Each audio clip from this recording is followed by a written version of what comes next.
What if I told you that one of the biggest pop stars on the planet is a modern master of ancient philosophy?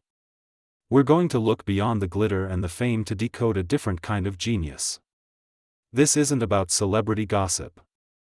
It's about uncovering the profound, timeless strategy behind an unprecedented career. Let's talk about a fundamental human experience, facing a public humiliation. Early in her career, a young artist was infamously interrupted and dismissed on a major awards stage. The blow was brutal, very public, and for a teenager, it could have been a career ender. But here's where the story diverges from simple drama. She didn't collapse. She didn't just get angry. She absorbed that blow and transformed it into fuel. How do you turn a moment designed to shrink you into the very thing that makes you unstoppable? The answer lies not in pop psychology, but in a 2,000-year-old school of thought. The Stoic philosophers had a central tenet. We cannot control the events that happen to us, but we have absolute sovereignty over how we respond to them. Your power isn't in preventing the obstacle, it's in your creative, disciplined reaction to it. This artist's entire career trajectory can be seen as a masterclass in this principle. She didn't let that early defeat define her. Instead, she used it. She channeled the complex emotions, the hurt, the frustration, the determination, into her songwriting. The wound became the well. She practiced the art of turning pain into a profound connection with millions. This brings us to her defining philosophical act. Years later, after achieving unimaginable success, she faced a different kind of attack, a business maneuver that saw the ownership of her life's work, her first 6 albums, sold to someone else without her consent. In the music industry, this is often seen as a tragic but final reality.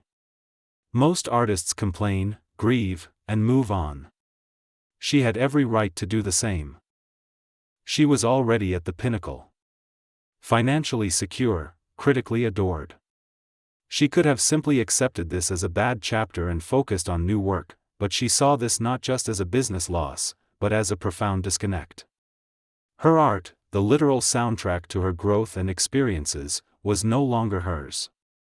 And so, she made a radical decision. If she couldn't buy back her past, she would reclaim it. She announced she would re-record every single one of those albums. Think about the sheer audacity of that. It was an act of reclamation on an industrial scale. Critics called it impossible, a vanity project, a waste of time.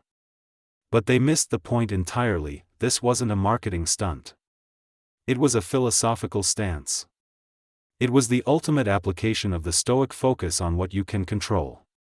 She couldn't control the ownership of the original masters, but she could control her voice, her artistry, and her narrative.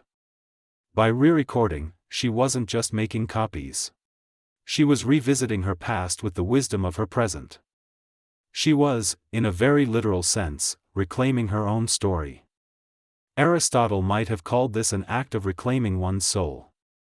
She decided to own Taylor Swift, not as a brand, but as a continuing artistic consciousness. The result was a cultural phenomenon nobody predicted. The Taylor's version project didn't just satisfy fans, it re-energized her entire catalog. Old songs were rediscovered. New fans were created. It provided a narrative arc, eras, that made her subsequent world tour not just a concert, but a historical journey, becoming the highest-grossing tour of all time. The obstacle, the loss of her masters, didn't just create a solution, it created an entirely new, more powerful engine for her career. It became the way forward. So, what can we learn from this blueprint for resilience? First, reframe the attack. The Stoics teach us to examine our impressions. Is this event truly bad, or is it an opportunity in disguise? The award stage incident could have been internalized as, "I am not worthy." She reframed it as, "This proves I have something powerful that threatens the status quo." The master's sale could have been, "I am a victim." She reframed it as, "This is my chance to redefine ownership on my own terms." Second, focus on your sovereign territory.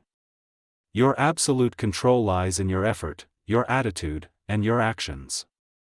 You can't control a business deal, but you can control spending years in the studio meticulously recreating and improving your art. You can't control public perception, but you can control the quality and authenticity of the work you put into the world. She doubled down on the one thing no one could ever take from her, her own disciplined craftsmanship. Third, let the process be the teacher. The act of re-recording was itself transformative. It wasn't a chore, it was a dialogue with her past self. This is deeply philosophical. We integrate our experiences not by forgetting them, but by consciously reprocessing them with wisdom. The journey of reclaiming her work fundamentally changed her relationship to it and, likely, to herself. Finally, build a new structure from the ruins. She didn't just get her old stuff back.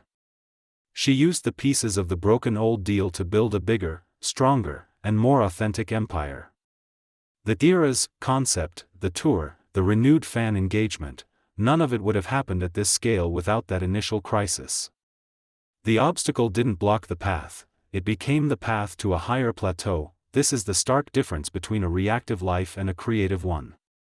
Between being a passenger in your own story and being its author.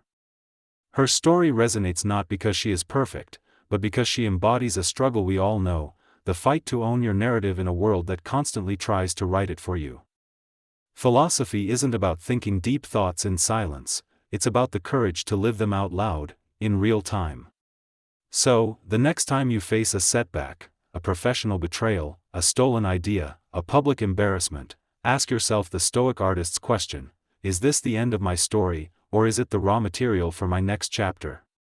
What part of this situation can I not just endure, but creatively reclaim and rebuild? Your power isn't in avoiding the storm, it's in learning to build a better ship from the broken pieces. If this fusion of ancient wisdom and modern grit resonated with you, please give this video a like.